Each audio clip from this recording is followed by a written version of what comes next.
Are we all set with the video and the phones, Marcus and Owen? This conference will now be recorded. Okay, thank you. Sandy, could we have a roll call, please? Councilmember Shippers, I'm here. Ellenboss, Present. Ingalls, Here. King, Here. Mayor Folkins. Here. This time, if we could get a motion to approve the agenda. This is Councilmember Shippers. I make a motion to approve the agenda as presented.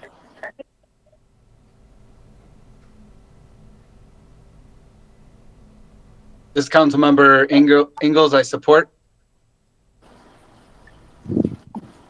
Councilmember Ellenboss, Yes. Ingalls, Yes. King, Yes. Shippers, Yes. Mayor Folkins. Yes, motion carries. At this time, we'll open the floor for our first public comment.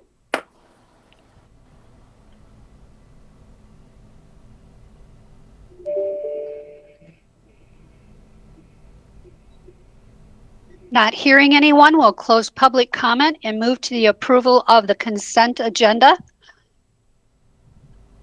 And the consent agenda this evening is made up of the minutes from our special of the special meeting that we held on July 30th, 2020.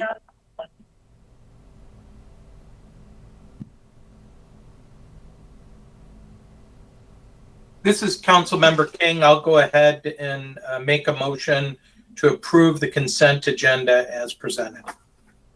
This is Councilmember Ingalls. I'll support. Councilmember Ingalls, Yes. King, Yes. Shippers, Yes. Ellenboss, Yes. Mayor Folkins. Yes, motion carries.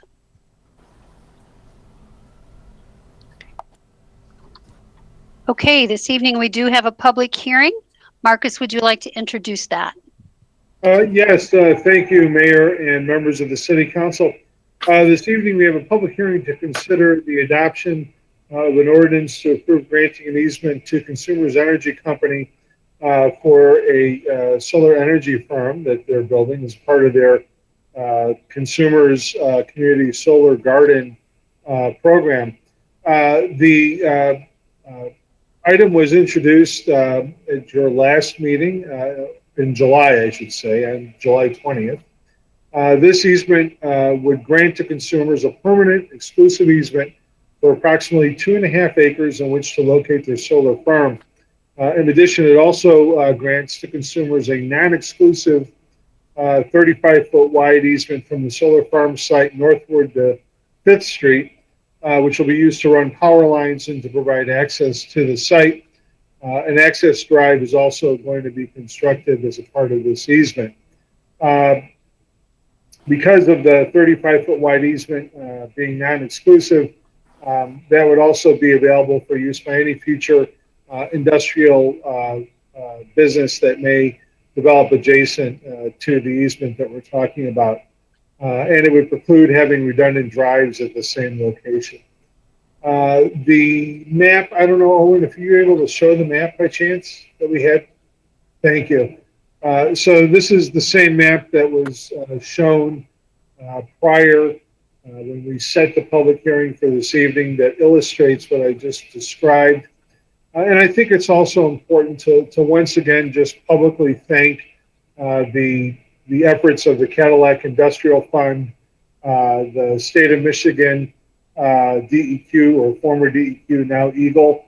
They have been incredibly helpful in making all of this a reality, and certainly thanking consumers for their willingness to collaborate and partner. This is a wonderful public-private partnership type development on the industrial side of things, and without them, we would not have been able to get this site cleaned up and make it available for future industrial redevelopment. So this is really an incredible milestone here, and we're looking forward to seeing the solar garden planted, if you will, later this summer, or hopefully this fall. This would be appropriate at this point now for there to be, I guess, questions as a part of the public hearing, Mayor, to open that up to the general floor. Yes, at this time, we will open up this hearing for public comment.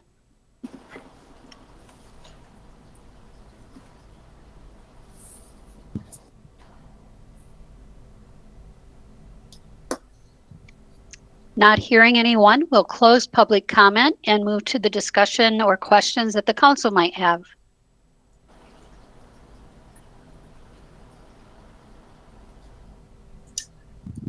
Ellen Boss here. I do have a couple questions. Seeing how it impacts me, this will be my new view off my front porch of this.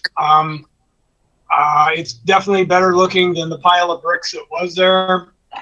And the only questions that come to mind, I haven't heard anybody say anything negative to me about it. The city, Cadillac, the taxpayers. I just have a couple questions pertaining to maintenance, building it. Once it's built, is there going to be any noise coming from it? Any type of odors, aromas, smells? Tell me what it's going to be like over there. It seems like it's just going to be quiet. Is that right? That's my understanding, Councilmember. I do have folks from consumers on this virtual meeting, and they would certainly be much better in addressing those specific questions. But I will say that we need to bear in mind that the rest of the property, the 8.4 acres in the middle, could be redeveloped into some other completely different industrial use. Not much different than the other industrial uses that you can find in that area of the city. And in some of those instances, you do hear noise from trucks and vehicles moving in and out. And you may have a smokestack. It's not necessarily noisy per se, but there certainly is activity that occurs on the site. But with respect to specifically the solar garden program or project, I would need to defer that to Sean and or his team. Thank you. Thanks, Marcus. Yes, my This name is is Sean Brian Case. Chutko from Right. Oh, Hey, go ahead, Sean.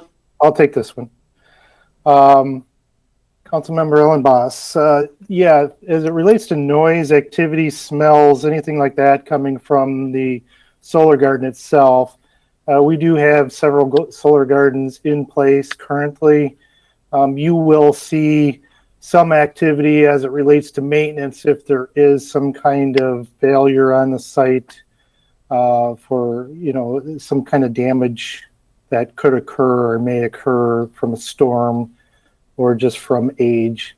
But for the most part, preventative maintenance will be mowing once a year. We are looking at different grasses that grow only so high and only is pollinator type friendly or pollinator insect friendly, as well as it only grows to a certain height, so it doesn't interfere or shadow the solar modules themselves.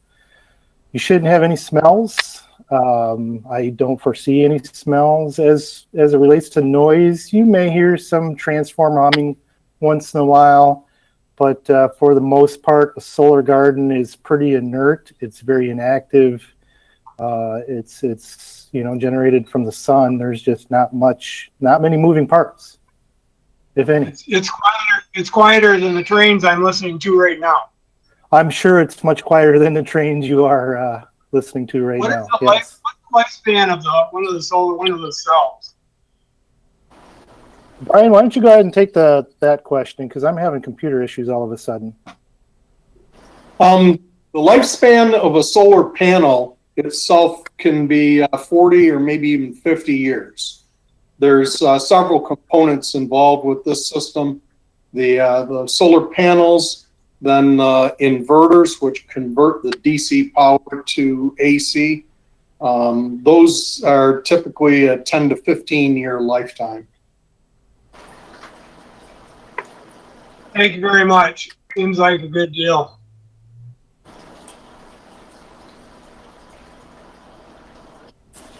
This is Councilmember Shippers. If there aren't any other questions, I'd like to make a motion to approve the resolution to adopt ordinance to approve granting of an easement to Consumers Energy Company for a solar energy farm. This is Councilmember King. I'll support. Councilmember King, Yes. Shippers, Yes? Ellenboss, Yes.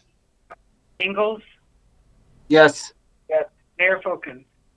Yes, the motion carries. Thank you. Okay, then the next thing on the agenda is that we have a couple of communications this evening. Sandy? Yes, council being asked to approve the closure of Lake Street parking lot from 6:30 a.m. to 4 p.m. on September 12, 2020 for the Rotary Club White Pine Trail Ride.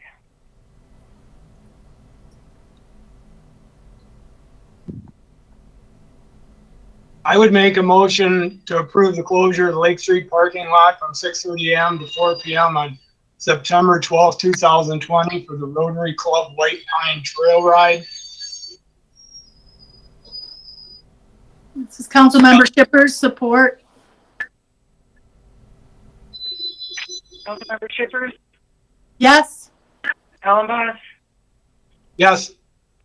Ingalls, Yes. King, Yes. Mayor Folkins. Yes, motion carries. The next request is to approve the serving of alcoholic beverages at the market from 3 p.m. to 11 p.m. on August 29th, 2020 for the Avila wedding.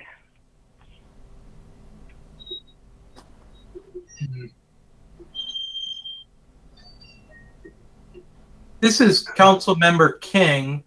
I had a couple questions on the application.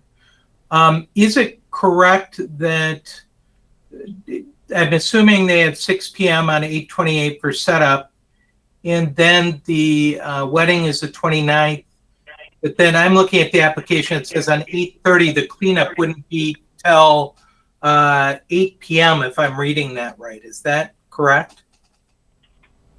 I had the same question. I think it's a 3.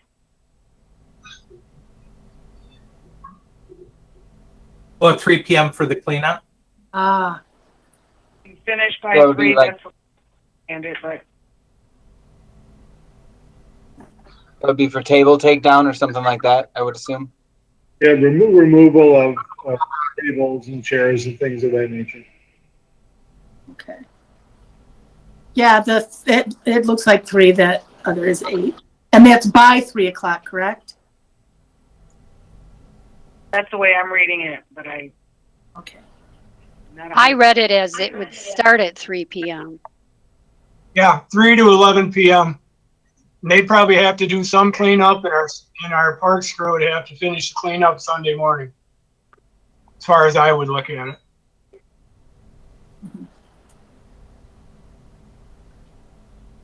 Well, yeah, this is Marcus. Just reading through the application.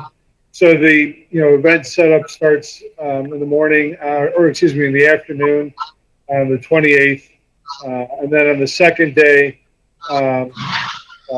from further setup through the end of the event, from 9 in the morning till 11. And then on the 30th, it shows cleanup at 3 p.m. So I would interpret that, the way I interpret that is that cleanup would start at 3 p.m. Not that they're necessarily done at 3 p.m., but I don't know exactly one way or the other. I do know that, they paid for the space for all of that time, so it's not. Is the parking closed down for the cleanup day and the night before, or are we shutting that Nope. parking lot down for 3 days? No, parking is not closed for any event that's there. It's always public parking. Unless it's been specifically requested to be closed for an event, which I don't believe, that's the case. And Sandy, you can correct me if I'm wrong on that. But the lots are still open to the public unless they've been requested. There's no parking lot request closures in this application. Well, actually, it says, will you be requesting permission to close streets or parking? So it does say yes to that. It is checked yes on that. That's why I was asking that. This is new to me. This is Ellen Boss. Have we rented that out before for parties with alcohol being served? Yes. Okay. All right. So even though this is TI, they checked yes, but did they fill out any kind of, the paperwork to close a parking lot? This is all I received. I think we would. I'm sorry, this is Owen right now, and Mr. Avila, who applied, I just sent a message to them. His mom actually is our event coordinator that coordinates the rental of the market, so I'm sure knows exactly what she wants, and she said that she is not requesting right now the market parking lot closed. So I just got that information. That's good. Thank That's you. the only concern that I would have. That is the same for me also.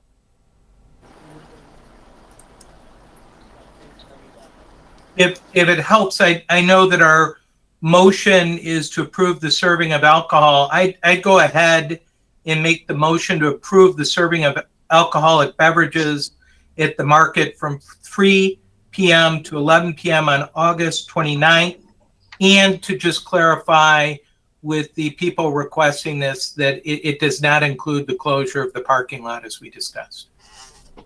I'll support that motion. This is Councilmember Shippers. Councilmember Ellenboss, Yes. Ingalls, Yes. King, Yes. Shippers, Yes. Mayor Folkins. Yes, motion carries.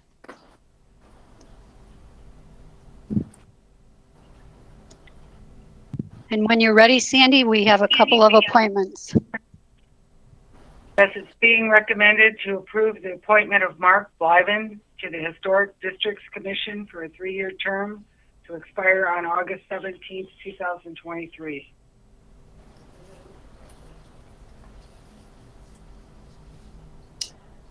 This Councilmember Shippers.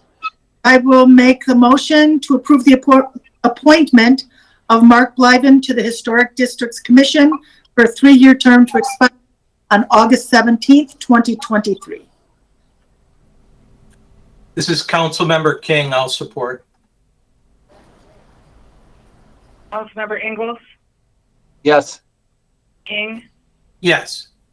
Shippers, Yes. Ellenboss, Yes. Mayor Folkins. Yes, motion carries.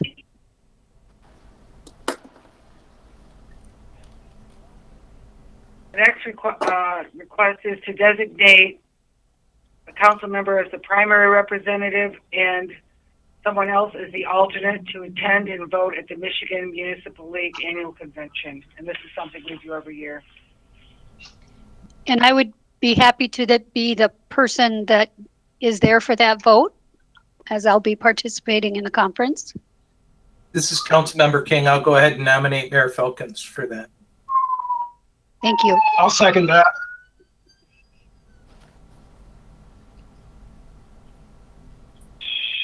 Are we going to appoint an alternate as well?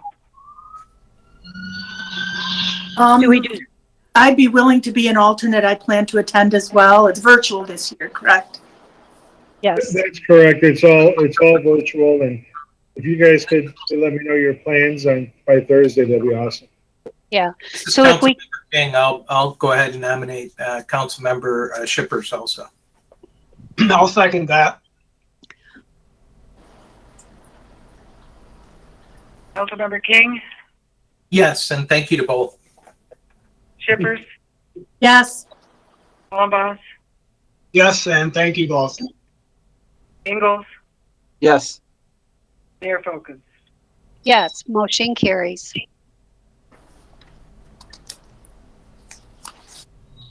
Okay, Marcus, city managers report. Okay, thank you, Mayor and members of the City Council. First item on the report is the Wellhead Protection Grant for 2021. City of Cadillac, we have recently applied through the Michigan Department of Environment, Great Lakes and Energy, or EAGLE, for another Wellhead Protection Grant for our basically our 21 fiscal year budget year. The grant has a cap of $14,500. It requires a 50% match by the city, with the remaining 50% of the costs being reimbursable by the grant. And this is a grant that we have fortunately received on numerous occasions in the past. Historically, we've been working with Fleiss and Vanderbrink on all of our wellhead protection matters, including services that are related to the EAGLE grant funding, and we'd like to continue to work with that company as we move forward in this fiscal year as well.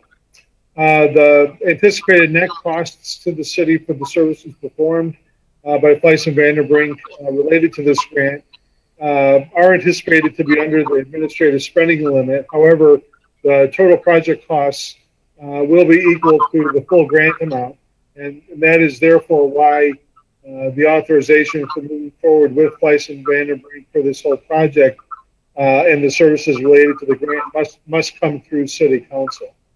Again, because of the historic knowledge and our past experience working with Fleiss and Vanderbrink on this particular issue, we'd like to continue working with them, and we're recommending that Council waive competitive bidding to appoint Fleiss and Vanderbrink to administer the wellhead protection grant, subject to the award of the grant by the state. Total project costs are expected to be $14,500, with 50% of the costs reimbursed by the grant. And funds for this project are available within our fiscal year 21 budget in the Water and Sewer Fund. I believe Jeff Deatlin, our Utilities Director, is online in case there are any technical or specific questions related to the project itself.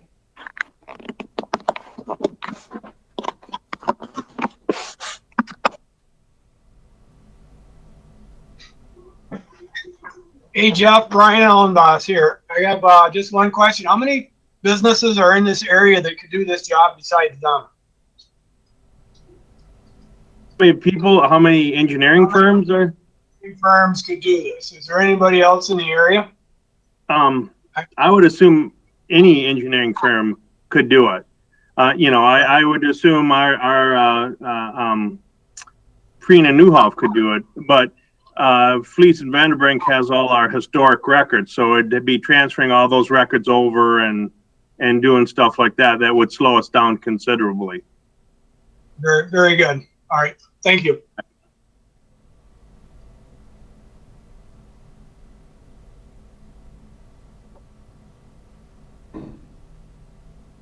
Would someone like to entertain a motion?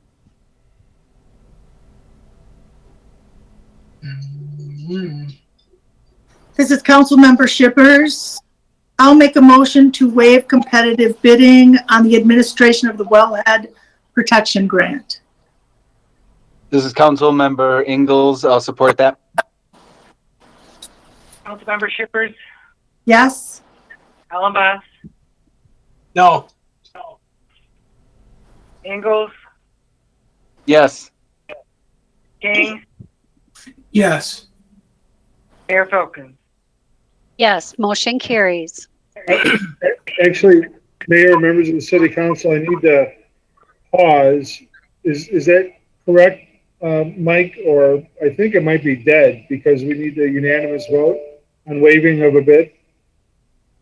Or am I wrong on that? I could be wrong. I don't remember off the top of my head, but give me 1 second.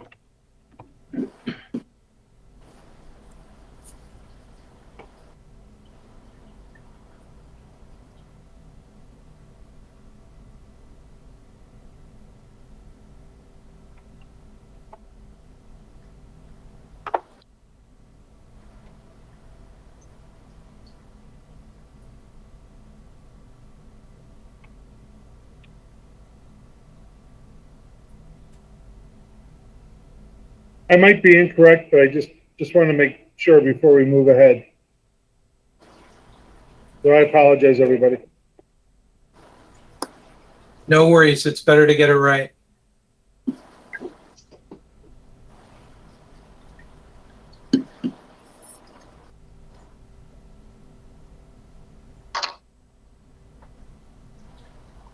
Then we'll all know the answer to that question in the future.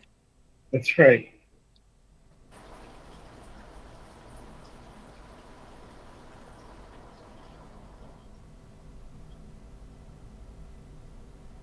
This is Owen. Mike, I believe that's section 2-299, subsection A in the second sentence says if the council by unanimous resolution of those present at a meeting, then sealed bids may be dispensed with. So it does say unanimous, section 2-299. Yeah, for those over involving 7,500 or more. And so, Mike, this is Marcus. So even though the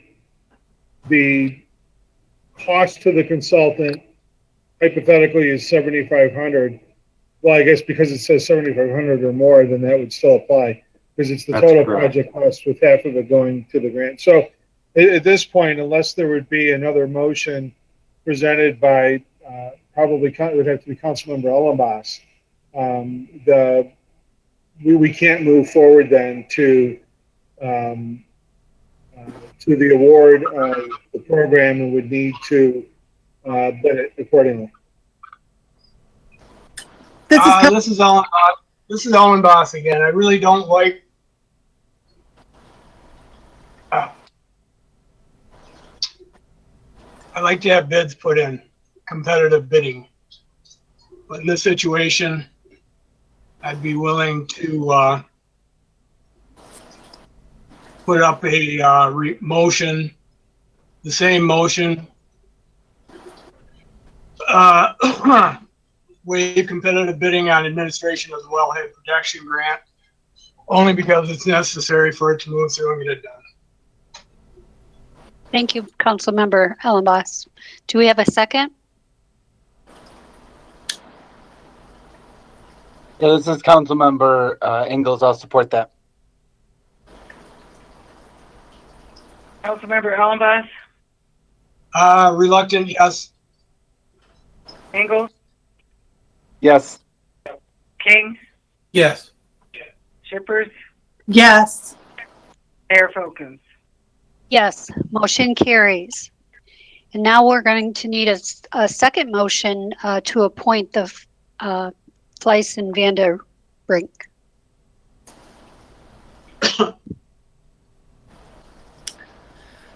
Okay, this is Councilmember Shippers.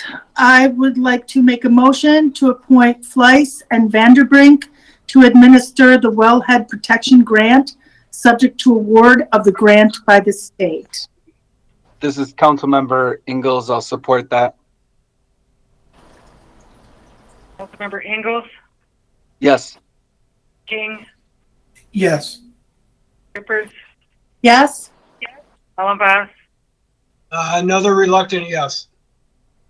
Mayor Folkins. Yes, motion carries. Okay. Thank you, Mayor and members of the City Council. I do appreciate all of your consideration regarding that item. The next item is in regard to the State Drinking Water Revolving Fund contract that we have and a contract amendment that's before us for this evening. The city entered into a contract for engineering services regarding the Wellfield Relocation Project Phase 2 back in October of 2017 with an engineering company called C2AE. The original proposal was based on estimated project costs of approximately $3.5 million that was used as basically as a placeholder to be able to obtain estimates for what would be eventually total engineering costs. At the time of that original award, we had anticipated using federal funding through the U.S. Department of Agriculture and Rural Development Program.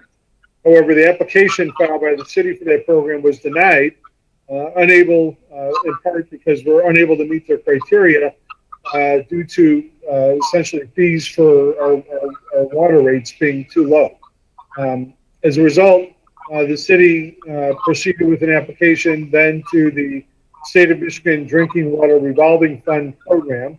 That did result in additional costs being incurred by C2AE for their second application that was not anticipated in the original request for proposals.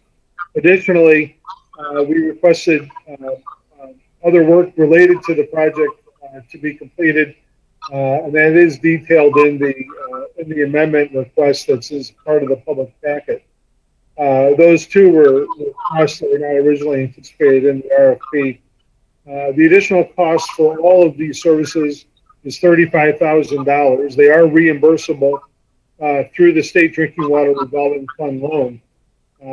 Also important to note, due to current estimated costs for the project still being higher than what was considered in the original RFP that goes back several years, it certainly is likely that we'll have other future amendments over the time of this project as it continues to move forward. I know, obviously, and you know, Owen, our finance director, is online and could perhaps walk through any questions or address any questions, I should say, that you might have regarding the amendment. And the amendment itself is in the public packet as well.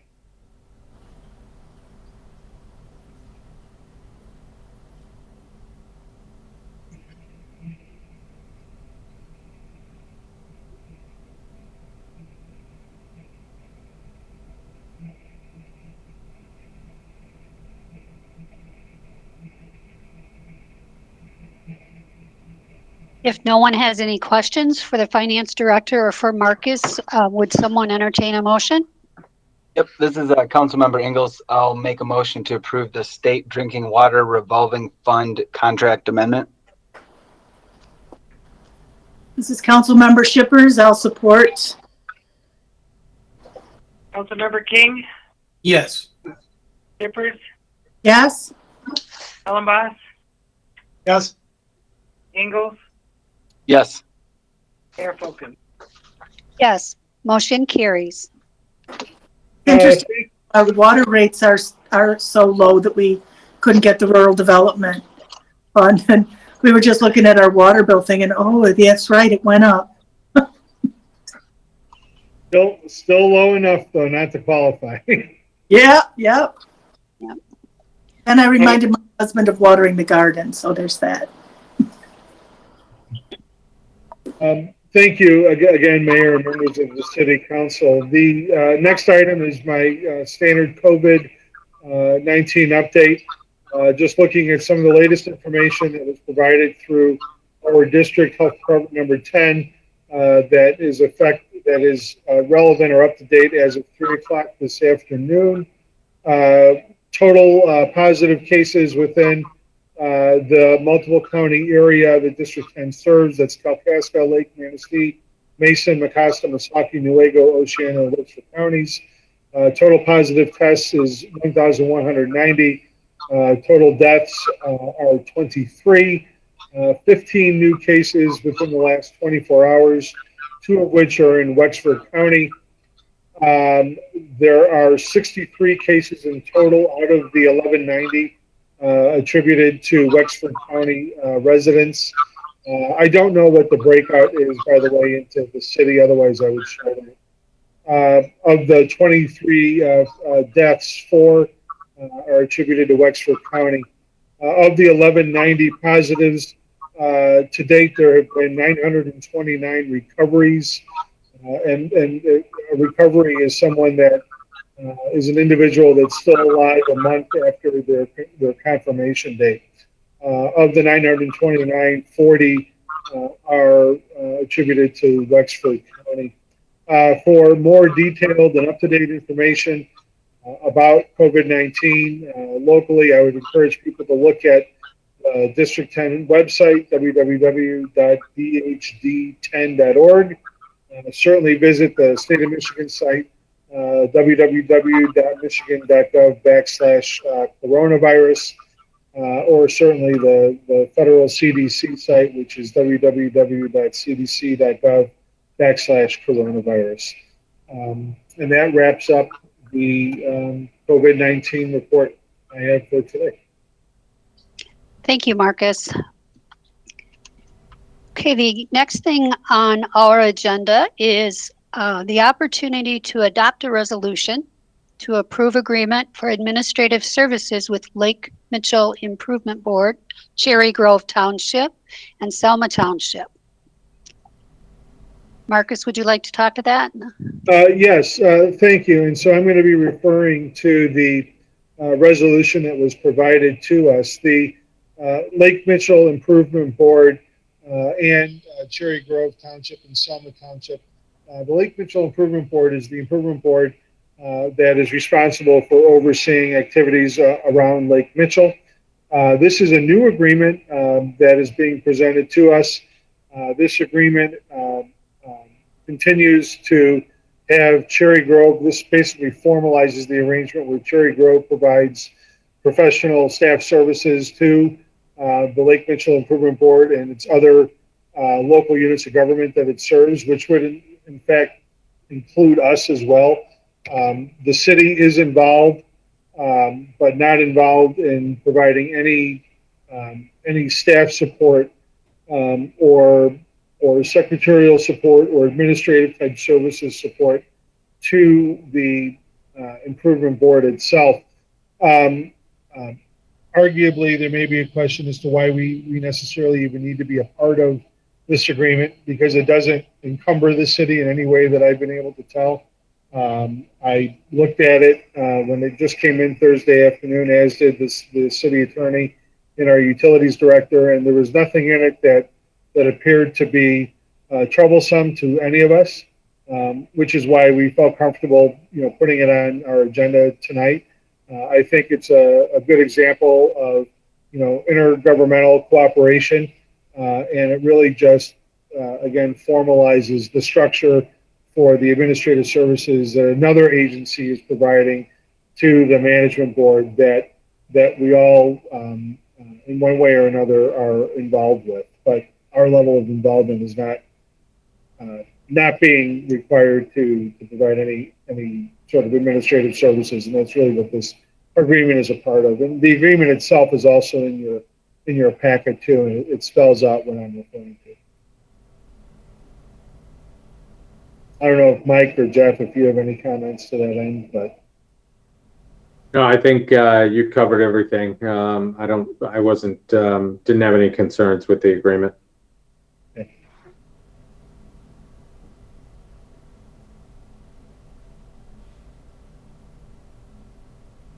This is Councilmember Shippers. I'll make a motion to adopt the resolution to approve agreement for administrative services with Lake Mitchell Improvement Board, Cherry Grove Township, and Selma Township. This is Councilmember King. I'll support. Councilmember Shippers, Yes. Allenboss,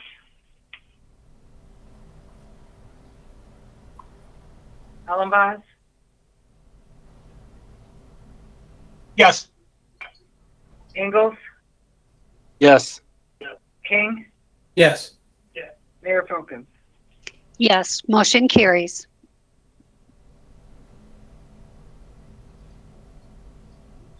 Okay, so this evening we do have the minutes from the last Planning Commission meeting, which was held on October 14th. There hasn't been a lot of activity with the Planning Commission. We have had one meeting since then, but we do have the meeting minutes in our packet this evening.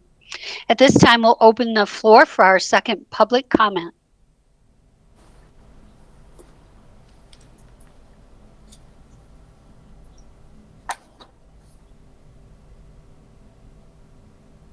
Not hearing anyone, we'll close public comment and move to good of the order, if anyone has anything this evening.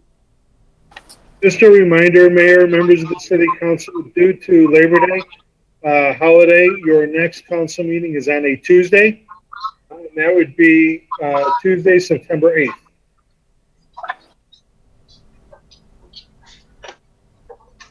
I have a quick comment. It's nice to see the pedestrian white crossing lines have been painted.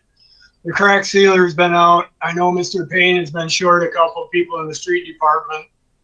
But we do need to get the lines painted in the roads. The middle line used to be a job that got done every year, third shift, 2 people. Hasn't been done as far as I can see in 3 or 4 years. So I'd like to see that get put on the front burner, get that done. But I don't know, getting a lot done with a few people. But it was done in the past, so we'd like to see it done again. Thank you. I actually would like to let everyone know that the application for our new downtown social district is available now out on the city website. It was brought up less than an hour before our meeting started this evening, so that's exciting news. And I also want to thank the city staff and our attorney for all of the hard work that they put into making that the best possible document and process that it could be for our community. So the city is going to be reaching out to all of the businesses in that district to let them know that those who qualify can fill out those applications to get their permits from the state. And Marcus, is there anything else that I might have missed in that? No, I think that covers everything. We're working hard on getting signs that we need to install that mark the area. But we're moving forward, and we're number 10 in the state. They have such a difference. So. That's great. Okay, if there's nothing else, we'll go ahead and adjourn the meeting. Thank you so much. Have a good week. Hi, thanks. Thank you.